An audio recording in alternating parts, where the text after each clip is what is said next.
How you doing, Trench?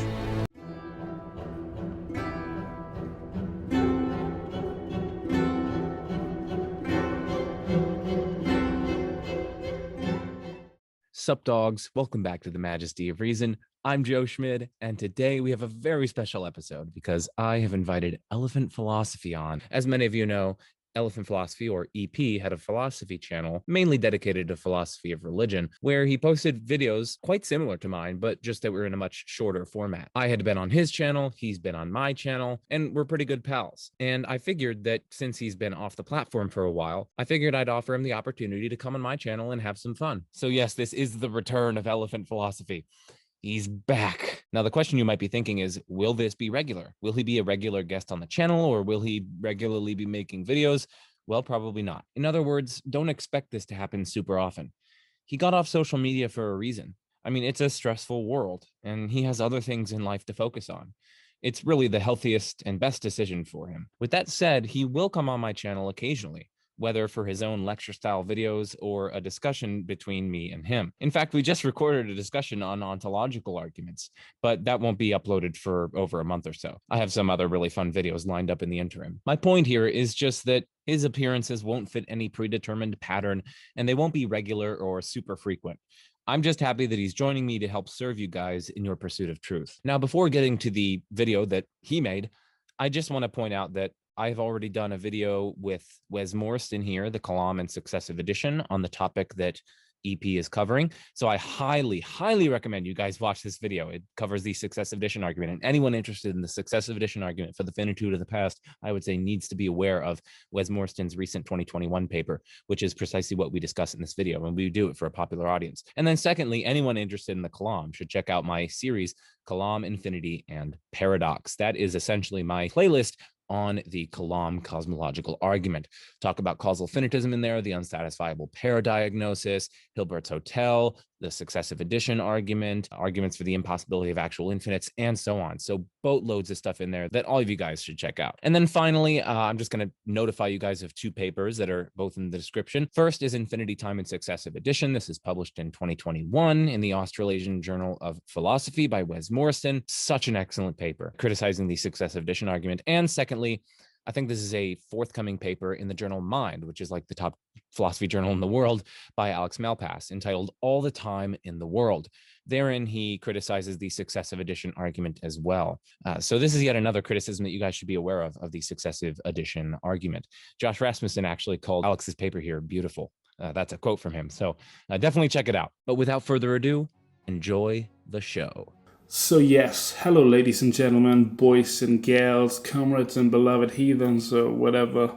So I'm actually still alive and doing freaking well, and I'm still idiotic enough to think about disembodied spirits that counter infinity and size-swinging anorexics that for some reason place point-sized particles in order to issue death warrants. Seems I'm still weird, but I actually wanted to thank Joe for giving me this wonderful platform to further indulge in this kind of psychotic nonsense, so let's talk about the wonderful debate that these two gentlemen had, Wes Morriston and William Lane Craig. The topic is, of course, successive addition and the potential actual infinity of the past. So let's put it like this. Does the fact that I cannot start now and count infinity imply that the past cannot be infinite? Well, that's of course a fun question, and Morriston and Craig go back a long time on this. Craig argued that if the past is formed by a successive addition, then it cannot be infinite back in the 70s, and Morriston criticized the argument back in 1999 in a paper called Must Time Have a Beginning, which he followed up later with a paper called Must Metaphysical Time Have a Beginning in 2003. A further rejoinder by Morriston was then published in 2013 called Doubts about the Kalam cosmological argument, and finally this year Morriston published Infinity, Time, and Successive Addition. So I want to summarize the discussion, clarify its terminology, highlight its pitfalls and traps, and maybe put a little bit of my own spin on it. So the usual claim is that one cannot form an actual infinite by a successive addition. Craig summarizes it in the following way. 1. The temporal series of past events is a collection formed by successive addition. 2. A collection formed by successive addition cannot be actually infinite. 3. Therefore, the temporal series of past events cannot be actually infinite. Now, let us be clear on what is exactly meant by a successive addition. Successive addition is the sequential task of enlarging a set by a number of single elements according to a well-ordered temporal progression. So if we have a finite set of finite past intervals, then the claim is we cannot add finite intervals to it and get as a result an aggregate interval that is infinite in duration. So while you possibly can form an actual infinite by successive addition of finite elements, if the task of adding elements is a supertask, this obviously doesn't work for a sequence of temporal becoming, for an infinite duration of time cannot elapse during a finite interval of time, obviously. For if the task is the addition of temporal elements itself, the notion of a supertask becomes incoherent, for a supertask just is the completion of an infinite task during a finite time interval.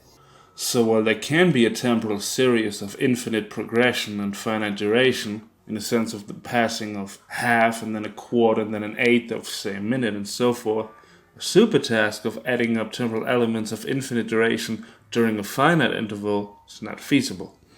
So if time is dynamic, meaning if the present is continually changing, if what is presently actual is constantly changing, then does that mean that there couldn't have been an infinite amount of distinct past world states? William Lane Craig thinks so, for he writes, "One cannot form an actually infinite collection of things by successively adding one member after another, since one can always add one more before arriving at infinity. It is impossible to reach actual infinity." Now, the main focus of the dispute between Craig and Morrison is on this very question, and as Morrison writes, "One cannot, beginning with any one member of an infinite set, complete the task of adding in all the others. But what follows from this is only that an infinite collection cannot be formed by a successive addition that started with the first member. But why could it not have been formed by a successive addition that did not start with the first member?" So another way of putting it would be to state that there cannot indeed be two distinct time intervals that are separated by an infinite time interval. But that doesn't imply that the whole and entire time interval itself could be infinite. Such an objection had already been put forward by J.L. Mackie and been dismissed by Craig. The fact that there is no beginning at all, not even an infinitely distant one, makes the problem more, not less, nettlesome. And the point that from any moment in the infinite past there is only a finite temporal distance to the present may be dismissed as irrelevant. The question is not how any finite portion of the temporal series can be formed, but how the whole infinite series can be formed. If Mackie thinks that because every segment of the series can be formed by successive addition, therefore the whole series can be so formed, then he is simply committing the fallacy of composition. But Morrison thinks that Craig is here missing the point of the objection. Morrison distinguishes two ways of forming an infinite collection. One, starting with finitely many elements and adding to them, and two, starting with infinitely many elements and adding to them. To Morrison, the point is that if the collection of events that once had been actual, in other words, the past, has always been infinite, then the whole question of forming an infinite collection is besides the point. If the past is actually infinite, it has always been actually infinite, and while sequential formation is the nature of becoming if time is dynamic, it is not relevant to its infinite nature, for the past in this case does not become infinite, it is its intrinsic nature to be infinite. But here the discussion shifts to a slightly different question. As Craig puts it, for the infinite past to have been formed by successive addition, to have been traversed, so to say, would be equivalent to saying someone has just succeeded in enumerating all the negative numbers ending at zero. In fact, the only way in which we can define the infinite set of negative integers is by beginning with -1, but this does not correspond to the order in which the events that we may wish to associate with them occur in time. But as Morrison rightfully points out, sequential ordering is of little relevance when the argument revolves around the issue of whether there is a starting point at all. Yes, a definition of negative integers makes reference to -1, and yet this definition doesn't have a logical or even temporal order intrinsic to it. Craig, though, has another way of framing the issue. The formation of an actually infinite collection by never beginning and ending at some point seems scarcely less difficult than the formation of such a collection by beginning at some point and never ending. If one cannot count to infinity, how can one count down from infinity? If one cannot traverse the infinite by moving in one direction, how can one traverse it by moving in the opposite direction?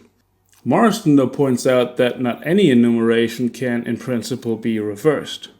So, for any two numbers m and n, if the series from m to n can be wholly enumerated starting with m, then so it can be enumerated starting with n. But this is simply not the case when the question revolves around a beginningless series. Rather, the point seems irrelevant.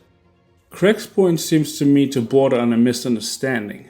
How could the present have arrived if an infinity of past moments has to have elapsed already? Well, that sounds like the question, if the past can only be finite in duration, how can infinitely many past moments have elapsed? Craig seems to be begging the question. For how can an infinity of events have happened? Well, seemingly over the span of an infinite temporal duration, and while to some people that answer seems vaguely unsatisfactory, repeating the question hardly amounts to compelling argumentation.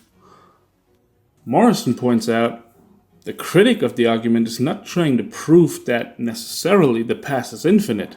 Craig is the one who is attempting to prove that necessarily the past cannot be. The critic can always maintain that the formation of the past is an ongoing example of adding to an already infinite collection. Craig has to prove that an infinite collection cannot exist in the first place, but then the argument from forming an actual infinite is just besides the point. Stephen Puryear formulates the issue in the following way.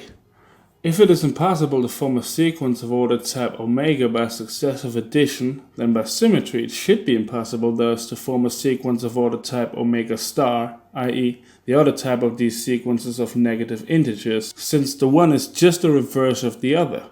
Yet omega star is exactly the order type that the temporal sequence of past events would have if the universe had no beginning.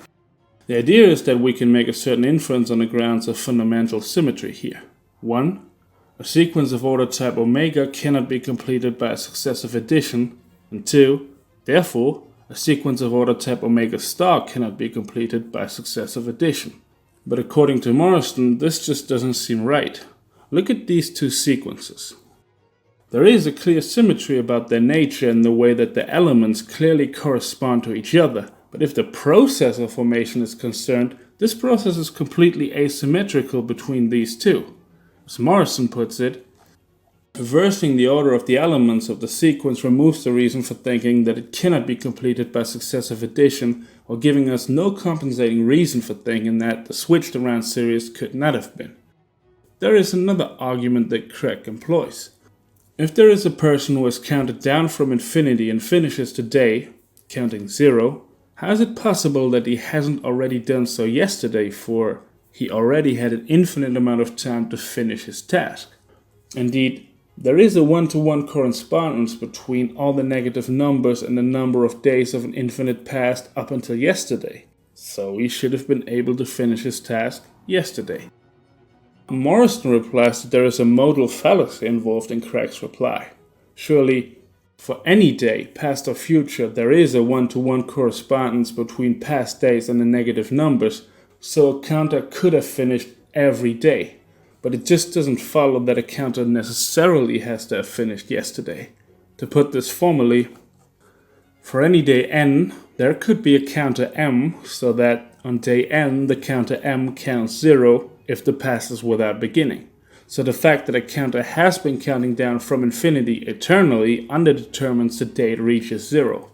Now, Craig points out that there is a definitive brute element to the actual number counted by some specific counter at any particular day, which might go against the principle of sufficient reason. But maybe, if non-substantivist accounts of time are correct and time is intrinsically relative, why wouldn't self-reference actually be a sufficient explanation for the exact state of some specific counter? As Alexander Proust points out, if some counter has counted down from infinity and reached, say, -3 today, then this is because it has counted -4 yesterday and -5 the day before that, and so on and so forth. There is, admittedly, something weird about this alleged underdeterminacy, but this surely doesn't amount to refutation of a possible infinite past. Morrison, however, proposes a different way of looking at the issue. Suppose that we represent the number the counter does count as a tuple called Cn and the broad temporal world history as a tuple called Wh. Now the question is, why do these tuples map onto each other in some given way, and why aren't they correlated in some other way? So while Morrison agrees that the exact way the tuples map onto each other might be a brute fact, there is a way deeper concern. Is it even possible to detach the exact counter number from the state of the general world history that day? In principle, the counter number just is an element of the general world history, so how could the way they are mapped onto each other be an arbitrarity? Morrison doubts that something like the principle of sufficient reason would be applicable to the global correspondence between an infinite series of events and the series of times at which they occur. But if Morrison is right about that, then surely so is Proust, who maintains that if there is any need for a sufficient reason to explain such a counter state, it's either intrinsic to the counter itself, or simply a matter of the general causal world history.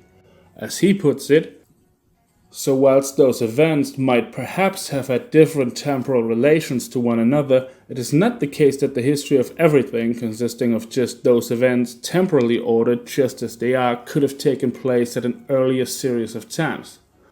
Now, Jacobus Erasmus has put forward a way of framing the issue in an interesting way. Suppose the past is beginningless and infinite in duration, and the sempiternal being recorded its entire existence on a videotape up until the present and now attempts to watch this whole mess. But obviously it cannot finish this infinite recording, so how could such an infinite recording have been made in the first place? But this argument runs into the same brick wall as Craig's attempts. To see this, let's understand the recording as a sequence of frames and consider A and B. A, there will be a time at which all of the frames have been viewed, and B, for each frame, there will be a time at which that frame is viewed. Now clearly A is false. The infinite amount of frames would ever have all been viewed, obviously, and yet there is no problem in pointing out that they all will be viewed. After all, nothing stops Mr. Sempiternal from never stopping to watch the tape. So in the same way, there's nothing wrong with him having existed from eternity past over the span of an infinite amount of frames. As Morrison writes, once again we encountered a gap between a plausible premise about the future and a desired conclusion about the past. And once again, no plausible way of closing that gap has appeared. So yeah, seemingly Morrison does indeed defend his stance quite well, and I cannot see how it can be further plausibly maintained that the force of the successive addition argument is particularly strong, apart from some very strong but wholly subjective intuitions. So, night-night.